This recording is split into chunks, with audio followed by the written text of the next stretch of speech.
How's it going, guys? My name is Rogue Ghost, and welcome to Dark and Darker, my Dark and Darker Warlock guide. Anyway, let's just go straight into it. For your level 1 spell, you're going to want to take Torture Mastery. That's just given, it's a must. That's what's going to cause you to heal up and basically be unstoppable as long as there's enemies nearby. For number 2, we're going to want to take Malice. That increases our will, which increases our damage overall.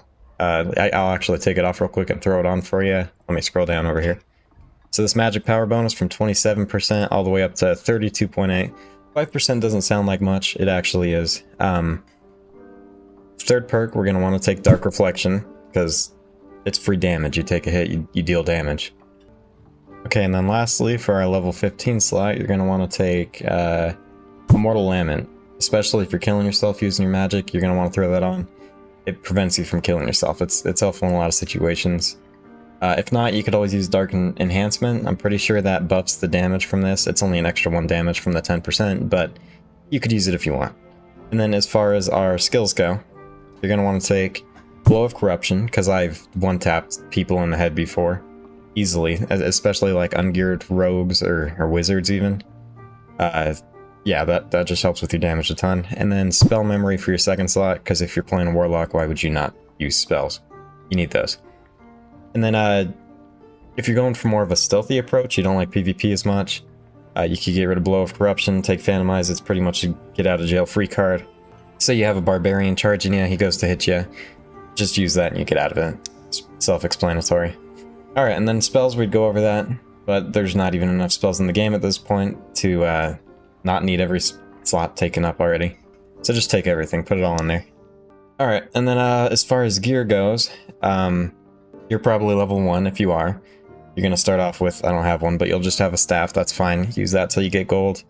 When you get gold, you're going to want a falcon and a crystal ball. You can buy those from different traders at different time intervals.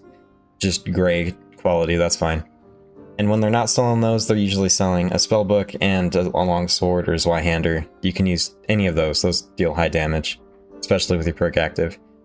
Oh, one more thing. Before we go into a match, things like this ring that increase your will. Every time you step up your will, you're stepping up your damage, so you're going to want to take that.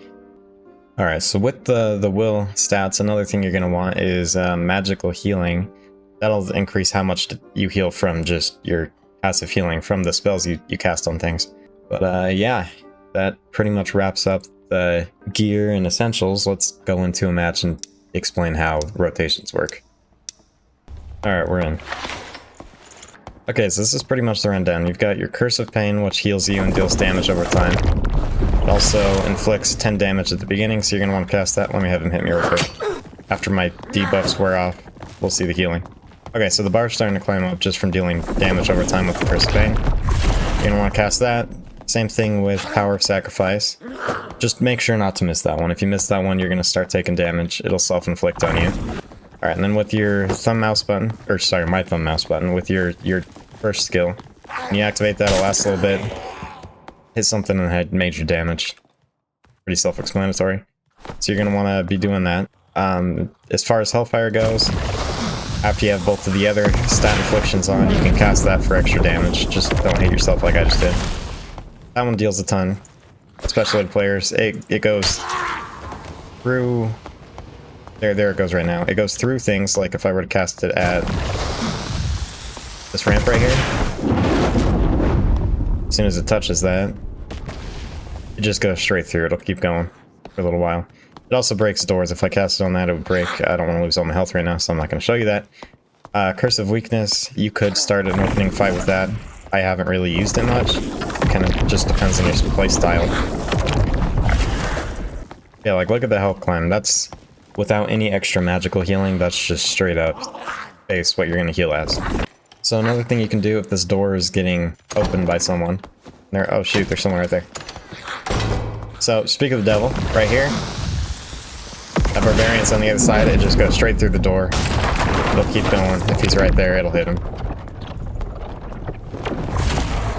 He wasn't right there, so we're going to cast an Infliction. And with that, and as I said, one tap, what the frick? The Barbarian just got one tapped after all that, so... There's a rogue right there. Yeah, I'll show that. You can actually sit inside the gas.